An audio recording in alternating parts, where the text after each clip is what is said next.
हम ब्रिजमंडल के प्रत्येक घर से दूध लाएंगे और उसी दूध से कामधेनु माँ के भोग के लिए उनकी खीर बनेगी। जब सब में सबका साथ होगा तभी तो सब सुखी होंगे, क्योंकि मेरी मैया कहती है सर्वे भवन्तु सुखिनः, सर्वे सन्तु निरामया, सर्वे भद्राणि पश्यन्तु माँ कश्चित् दुःखभाग् भवेत्। अर्थात सब लोग सुखी हो, सब निरोग हो, सब एक दूसरे को अच्छी दृष्टि से देखें और कोई दुख का भागी ना हो। हे गोविंद, मुझे इस बात का आभास है कि इस संसार में जो भी घटित होता है वे तुम्हारी इच्छा से ही होता है। तुम घटनाओं की ऐसी श्रृंखला बनाते हो, अंत में वे श्रृंखला तुम पर आकर ही पूर्ण होती है। इसका अर्थ है कि मेरे साथ जो हुआ वो अकारण नहीं था। ये घटना मेरे जीवन की दिशा को सुनिश्चित करेगी। तुम ही मुझे मार्ग दिखाओ प्रभु। मुझे अब अपने माता पिता की अंतिम इच्छा पूर्ण करनी है। मेरा लक्ष्य अभी संसार का सर्वश्रेष्ठ पुरोहित बनना है और वो मैं बनकर रहूंगा। दाऊ, दाऊ, दाऊ, भूख लगी है। हाँ दाऊ, हमारे पास खाने के लिए कुछ भी नहीं है। आप शिक्षा कैसे प्राप्त करेंगे? आप कैसे पुरोहित बनेंगे?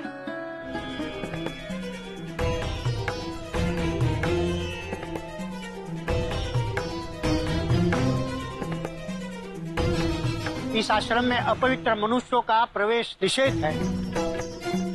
मूर्ख बालक, तुझे ये भी नहीं पता यहाँ ब्राह्मणों के अतिरिक्त किसी और का प्रवेश वर्जित है।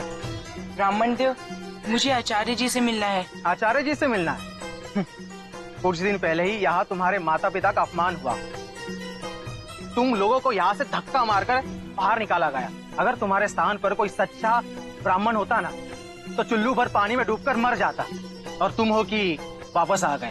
तुम्हें तनिक भी स्वाभिमान बचा है तो निकल जाओ यहाँ से। ब्राह्मण देव, मुझे आचार्य जी से बहुत ही आवश्यक कार्य है। क्या आवश्यक कार्य है? ये मेरे माता पिता का लिखा हुआ अंतिम संदेश है, आचार्य जी को देना है। ठहरो, नीचे रखो। बालक, तेरी ही उद्दंडता के कारण तेरे माता पिता ने जल समाधि ले ली, क्योंकि तूने शास्त्रों का अपमान किया, ज्ञान का अपमान किया, विद्या का अपमान किया।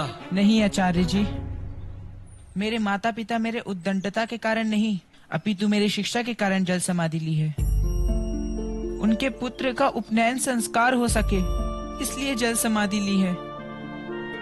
उनका पुत्र ब्राह्मणों की संगति में बैठ सके इसके लिए जल समाधि लिए हैं। आचार्य जी,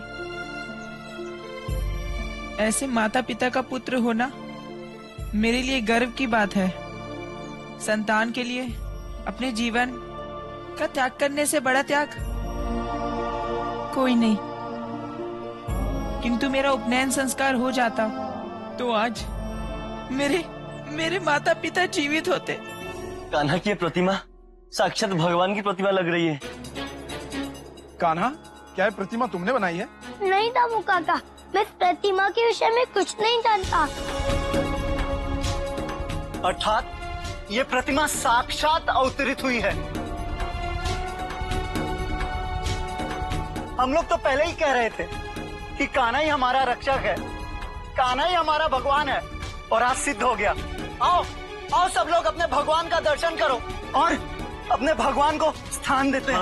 आओ। हाथी घोड़ा पाल की जय कन्हैया लाल की। राव, पर मैं क्यों भगवान बनना चाहूँगा? तो क्या ये लोग व्यर्थ में ही तुम्हारी जयकार कर रहे हैं?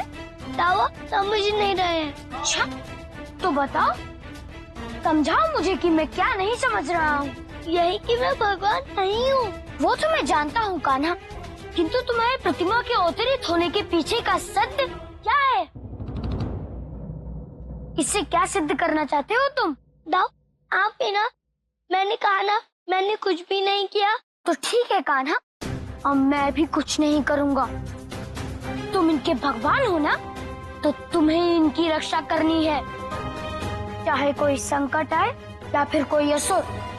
आज से मैं अपनी मुद्गल उठाऊंगा तक नहीं। दाऊ, आप सुनिए तो दाऊ। नंदरानी, नंदरानी, बहुत ही शुभ समाचार है। अपने कान्हा की प्रतिमा मिली है और सब लोग कान्हा को भगवान विष्णु के रूप में स्थापित करने मंदिर जा रहे हैं। ये क्या कह रहे हो दामोदर जी? कान्हा और भगवान, ये लोग कुछ समझते ही नहीं। वही तो नंदरानी, सबने समझने में बहुत देर कर दी। नहीं दामोदर जी, ये कोई शुभ समाचार नहीं, अभी तो संकट का समाचार है। संकट? किंतु कैसे ये संकट? यदि लोग मेरे लल्ला को विष्णु रूप में मंदिर में स्थापित कर देंगे तो कंस की शत्रुता मेरे लल्ला के साथ और बढ़ जाएगी। मुझे इस अनर्थ को रोकना होगा। नंजी, नंजी! बुद्धू, गोविंद ऐसा क्यों चाहेंगे? वो तो सबकी सहायता करते हैं। तो वो हमारी सहायता क्यों नहीं करते? बहन, अगर उसकी आवश्यकता पड़ी तो मेरे गोविंद अवश्य हमारी सहायता करेंगे। चलो बहना।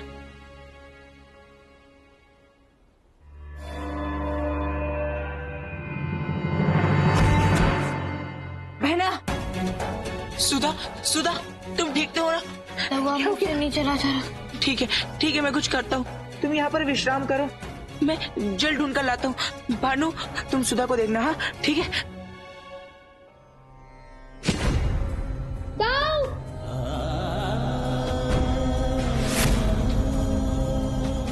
सुधा, उठो सुधा, उठो। क्या हो गया तुम्हें? उठो ना सुधा। भगवान कृष्ण की जय। परम अवतार श्री कृष्ण की जय।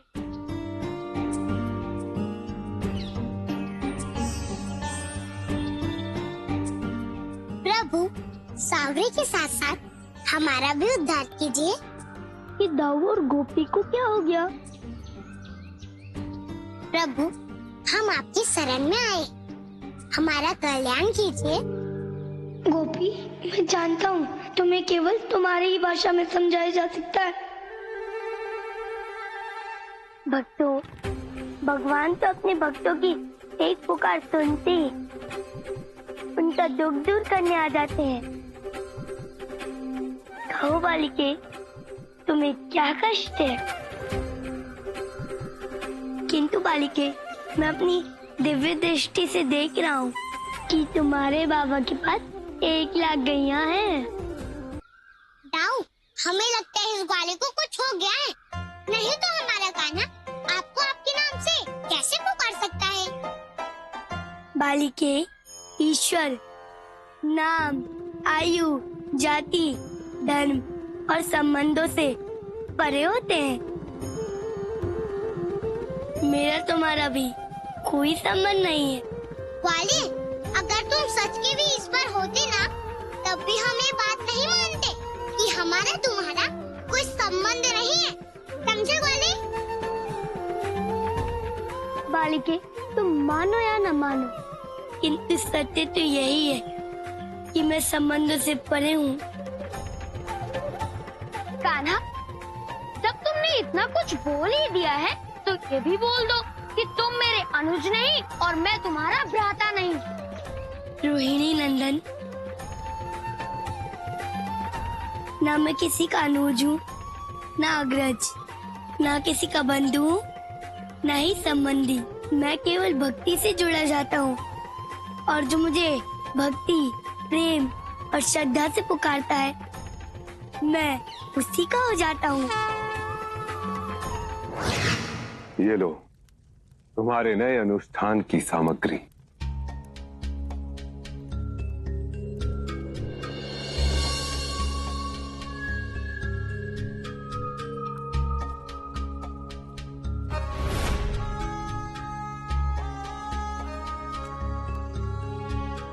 भगवान ये क्या है?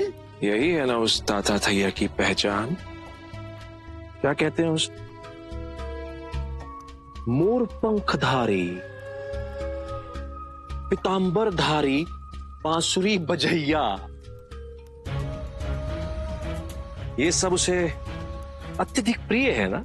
यही सब धारण करके उसने लोगों में भ्रम फैला रखा है कि वो उस चक्रधारी का परम अवतार है।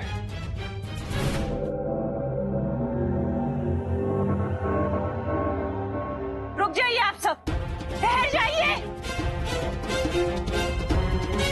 क्यों आप सब मेरे पुत्र के शत्रु बने हुए? उसे भगवान क्यों बनाना चाहते? आंखें खोलिए आप लोग, आंखें खोलिए आप लोग। क्यों इस ग्वाली की आरती कर रहे हैं? यदि ये सचमुच में भगवान बन गया तो हम लड़ेंगे कैसे? दामोदर, कान्हा की आरती करना बंद करो। बुद्धि भ्रष्ट हो गई है तुम्हारी। मेरे पुत्र के प्रति ये कोई षड्यंत्र है और मैं इसे सफल नहीं होने दूंगा। बंद करो ये सब। नंद जी, मैं अच्छी तरह जानती हूँ इन सबको किस प्रकार होश में लाना है। काका, कई बार दाव ने भी आप लोगों की रक्षा की है, आप लोगों को असुरों से बचाया है। यदि आप लोगों को भगवान बनाना ही है तो दाव को भी बनाना चाहिए ना। परंतु किसी को भी भगवान बनाने की क्या आवश्यकता है? मैं तो कहता हूँ कि हम सब मनुष्य रहकर एक दूसरे की रक्षा नहीं कर सकते। क्या एक मनुष्य दूसरे मनुष्य का जीवन नहीं बचाता? अवश्य बचाते हैं, किंतु मनुष्यों की प्रतिमा धरती पर अवतरित नहीं होती।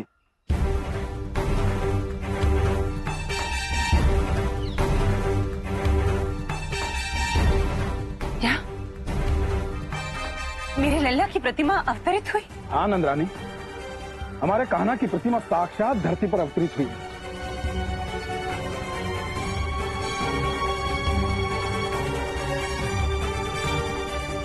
किसी मनुष्य ने उसकी प्रतिमा बना दी होगी। इसका अर्थ यह नहीं कि आप सब उसे भगवान बना दें। मैं ये अनर्थ नहीं होने दूंगी। नंदरानी, आप हमारे भगवान की आरती में विघ्न नहीं डाल सकती। आरती अवश्य होगी। दामोदर जी, ये आरती मैं कदापि नहीं होने दूंगी। और ये प्रतिमा, इसे मैं अभी यहाँ से लेकर जाती हूँ। ये आरती तो अवश्य होगी, अवश्य होगी, अवश्य होगी।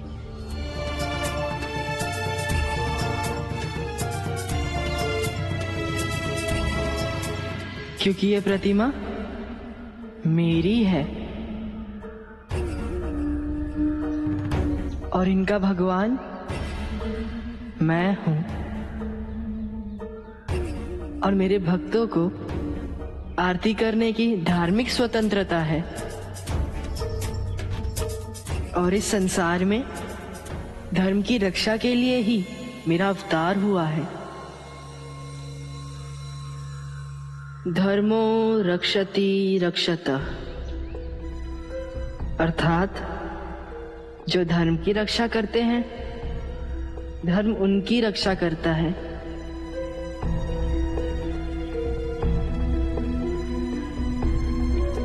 कितनी अच्छी है ये ध्वनि, संसार की सबसे मीठी ध्वनि, जिसे सुनकर भगवान कंस को इतना सुख मिल रहा है। तो सोच, साधारण मनुष्य को कितना आनंद प्राप्त हो रहा होगा। भगवान जी का है। बस छोरा की बांसुरी की धुन सुन के आप क्रोध करने के स्थान पे आनंद मगन हुए जा रहे हैं।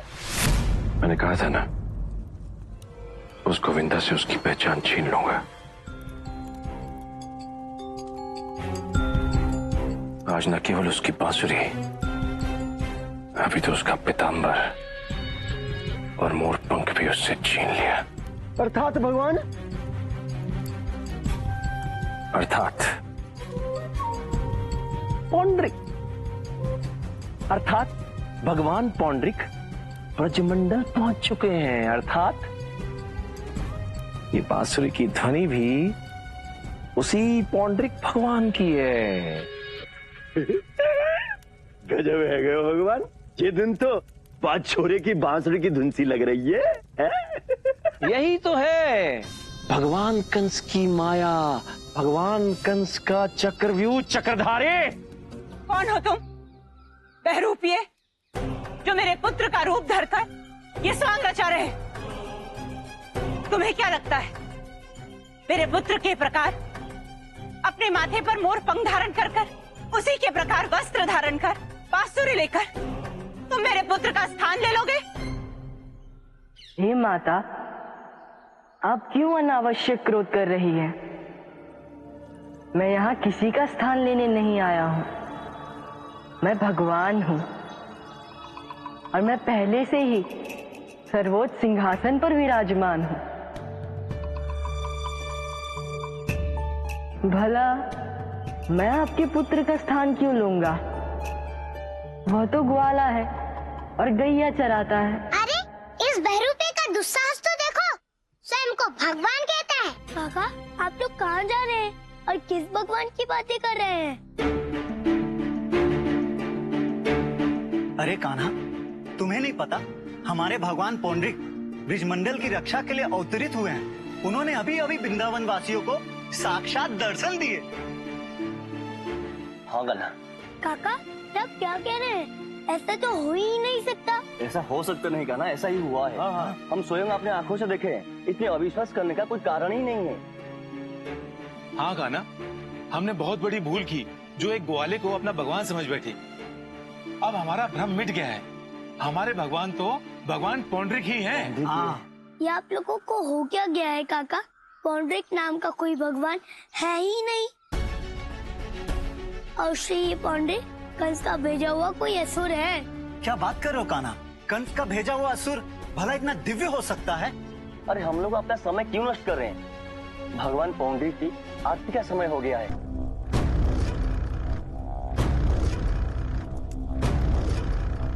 महाराज, मैं आपसे अति प्रसन्न हुआ हूँ। आपका कल्याण हो। मेरे कल्याण के बारे में बाद में सोचिए, पहले उन ब्रिजवासियों के कल्याण के बारे में सोचिए भगवान। ब्रिजवासियों का कल्याण, उस कार्य का शुभारंभ हो चुका है महाराज। ये कार्य इतना सरल नहीं है जितना दिखाई देता है।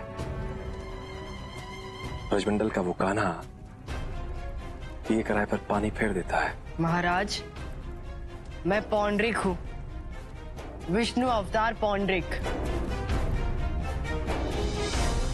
इस संसार में मेरे सामने कोई नहीं टिक सकता, किंतु मेरे समझ में एक बात नहीं आई महाराज। आप मुझे भगवान भी कहते और मेरी क्षमता पर संदेह भी करते। ऐसा क्यों? केवल मेरे मान लेने से आप भगवान नहीं हो जाते भगवान। आपको ब्रजवासियों को यह विश्वास दिलाना होगा कि विष्णु के परम अवतार आप हैं, वो कान्हा नहीं।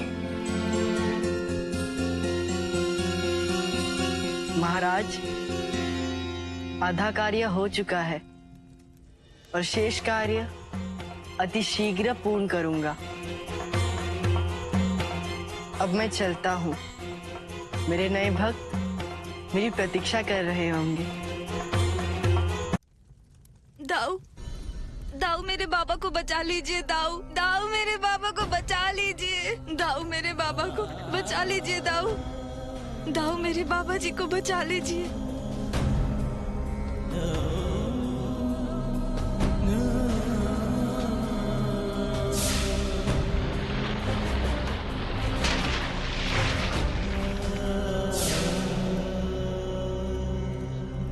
रुक्मिणी, रोने से कोई लाभ नहीं होगा। आज तक इस दानव से कोई जीवित नहीं बचा, मैं भी नहीं बचूंगा। व्यर्थ में विलाप मत करो, मेरे वासु का ध्यान रखना।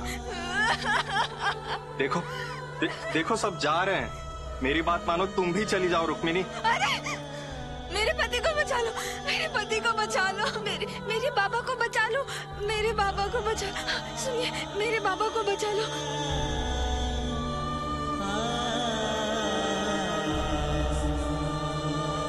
काकी, क्या हुआ? आपके पति क्यों बंधे हुए हैं? क्या बताऊं पुत्र, आज मेरे पति की मृत्यु का दिन है।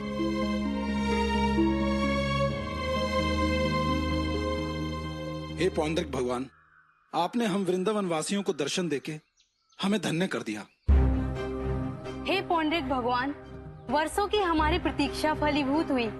अब हमारे सारे कष्ट दूर हो जाएंगे। बोलो पौंड्रिक भगवान की, पौंड्रिक भगवान की, पौंड्रिक भगवान की, पौंड्रिक भगवान की, पौंड्रिक भगवान की, पौंड्रिक भगवान की, पौंड्रिक भगवान की।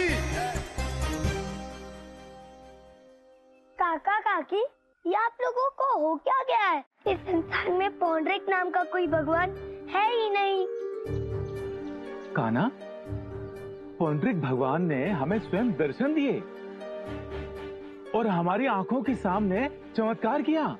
क्या साधारण मनुष्य कभी कोई चमत्कार कर सकता है कान्हा? काका, भगवान को अपना परिचय देने की क्या आवश्यकता है? लोगों को अपना चमत्कार दिखाकर स्वयं को भगवान करने के पीछे अवश्य इसका कोई प्रयोजन होगा। जा की रही भावना जैसी, प्रभु मूरत देखे तिन तैसी। भगवान को भक्त जिस रूप में देखना चाहते हैं, भगवान उन्हें उसी रूप में दिखाई देते हैं। अब इसे तुम छल कहो या माया, ये तुम्हारे ऊपर है बालक। अच्छा पौंड्रिक, एक बात बताओ, तुम्हारे यहाँ आने का प्रयोजन क्या है? मैं यहाँ ब्रिजवासियों की रक्षा करने आया हूँ। रक्षा? उन्हें कंस के अत्याचार से बचाने आया हूँ। मैं इनका रक्षक हूँ। रक्षक?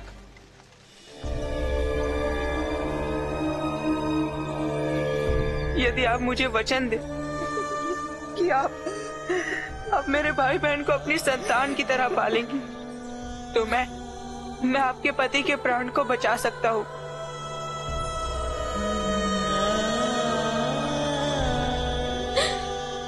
नहीं दाऊ, आप हमें छोड़ के नहीं जा सकते। सुधा,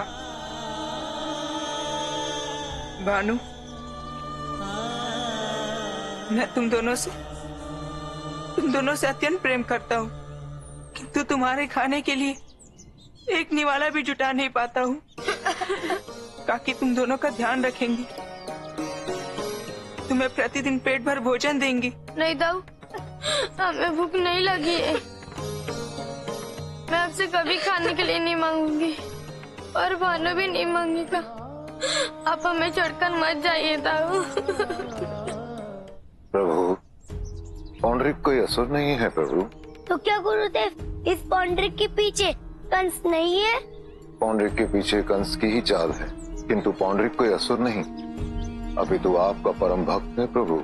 मेरा भक्त? हाँ प्रभु, आपका इतना बड़ा भक्त कि उसका मानस भी आप जैसा हो गया है। वो आपकी भक्ति में इतना लीन रहता है कि उसने आप ही का रूप धारण कर लिया है। वो जो भी कर रहा है आपकी भक्ति से प्राप्त शक्तियों द्वारा ही कर रहा है। किंतु गुरुदेव, ऐसा कैसे हो सकता है? यदि वो मेरा भक्त होता तो मुझे अवश्य ज्ञात होता। हाँ प्रभु, ये पौंड्रिक इस जन्म में ही नहीं, अभी तो पूर्व जन्म से आपका परम भक्त है। पूर्व जन्म से? पूर्व जन्म में ये पौंड्रिक रावण का पुत्र तारिणी था। तारिणी, तुम अधर्म के साथ थे, इसीलिए मुझे तुम्हारा अंत करना पड़ा। किंतु मैं तुम्हारी भक्ति से अत्यंत प्रसन्न हूं। मांगो वत्स, तुम्हें क्या वर चाहिए? प्रभु, मैं स्वयं को आप में विलीन कर देना चाहता था, किंतु मेरी ये मनोकामना इस जन्म में पूर्ण न हो पाई। इसलिए मुझे वरदान दीजिए प्रभु, अब आपका जो भी अवतार हो उस समय मैं वहां उपस्थित रहूं और आपका वही रूप धारण करूं और मेरे इच्छा के विपरीत आप भी मेरा वध न कर सके प्रभु। एवमस्तु। तू भोजन नहीं करता है, तुझे देखकर ऐसा प्रतीत होता है कि तूने कई दिनों से अन्न जल ग्रहण नहीं किया है।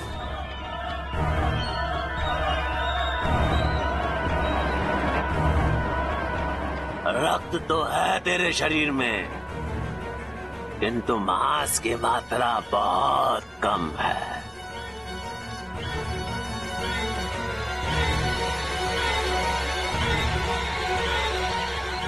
वही तो मैं भी कह रहा हूँ। आप इतने बड़े दानव हैं, मुझे खाकर आपकी भूख कैसे मिटेगी? मुझे खाकर तो आपके उदर का एक कोना भी नहीं भरेगा। तू मृत्यु के सम्मुख खड़ा है और बड़-बड़ बातें किए जा रहा है। मुझे भय नहीं लगता। लोग मेरे सामने आने के बाद थर-थर कांपते हैं, अपने जीवन की भीख मांगते हैं। ऐसे डरे सहमे लोगों को खाने में मुझे बहुत मजा आता है। कान्हा, तुम मुझसे क्यों शत्रुता रखते हो? क्यों लोगों को मेरे विरुद्ध भड़का रहे हो? पौंड्रिक, मेरी तुमसे कोई शत्रुता नहीं है। मैं लोगों को केवल सत्य बता रहा हूँ, और सत्य ये है कि तुम भगवान नहीं हो। तुम्हारे मानने या ना मानने से कुछ नहीं होता है कान्हा। यदि तुम्हें सत्य जानना है तो अपनी मैया से पूछो, तो अपने बाबा से पूछो, दामू काका से पूछो, और तुम्हें इन सब लोगों से केवल एक ही उत्तर मिलेगा कि मैं पौंड्रिक भगवान विष्णु का अवतार हूँ। मैं इस संसार में सबका उद्धार करने आया हूँ, और तुम्हारे लिए भी यही उचित होगा